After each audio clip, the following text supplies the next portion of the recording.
Primary day in New York. Is this the moment when Hillary Clinton and Donald Trump take huge steps towards wrapping up the nominations of their parties?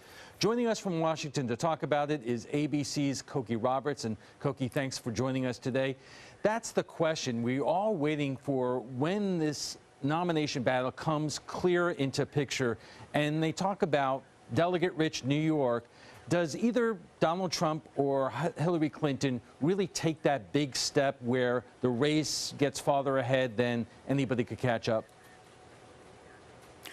It makes it hard to catch up, Alan, after if they each do very, very well in New York. Now, the Democrats have no state that's winner take all. Every state is proportional. So Bernie Sanders will come out of New York with a sizable number of delegates.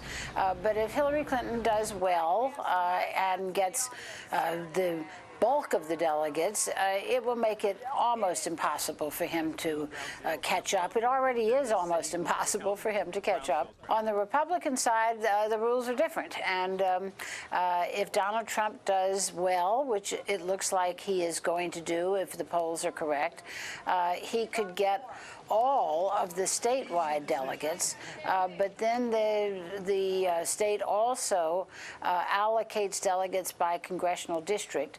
And Ted Cruz has been working hard in some of the lesser known or lesser occupied by Republicans districts, and is likely to come out with some delegates here and there. But if what we're looking at going into this primary is what we see coming out of this primary, it should be a very good day for the front runners. You know, there was some discussion just a couple of days ago about Donald Trump as almost a zombie nominee, that he gets the nomination possibly, but he is so wounded it's impossible for him to win.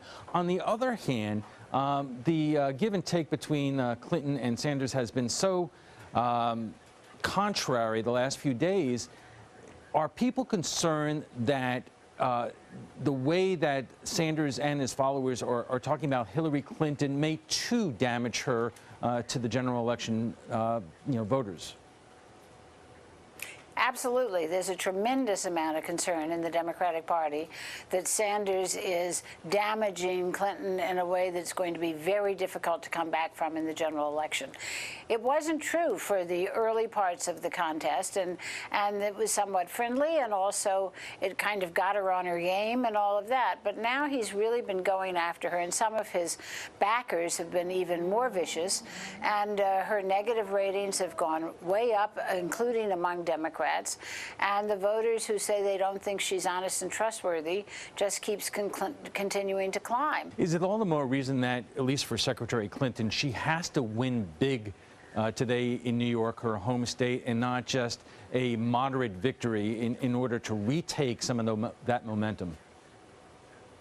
I think that's right. I think that if she just squeaks by, as she did in Ohio, that's not going to do it for her.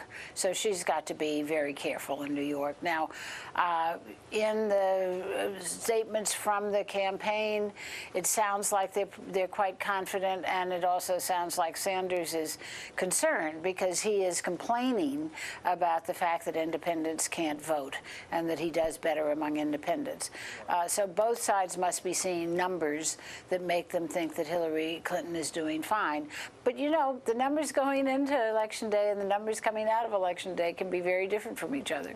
All right. Cokie Roberts, thank you very much for joining us from Washington, and we'll let you know how the political season is going down here in Florida. Thanks a lot.